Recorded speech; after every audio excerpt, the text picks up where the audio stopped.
สาธุในวาระดิถีจะขึ้นปีใหม่พศ2569จศ1388อาตมาภาพขออวยพรให้ทุกท่าน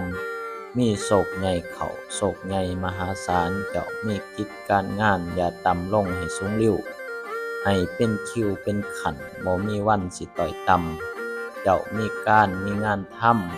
ให้เรือนยศเรือนสัตว์ทวีขึ้นอยู่บ่เศร้า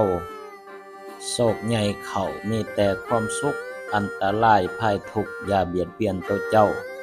ขอให้เงินคำเข้าไหลมาโฮมคือน้ำแกนให้นั่งนับแต่แบ่งแรงเศร้าอยู่บ่ไหวเฮ็ดเพียงตีนให้เจ้าขึ้นเพียงตาเฮ็ดเพียงตาให้เจ้าขึ้นเพียงเก้า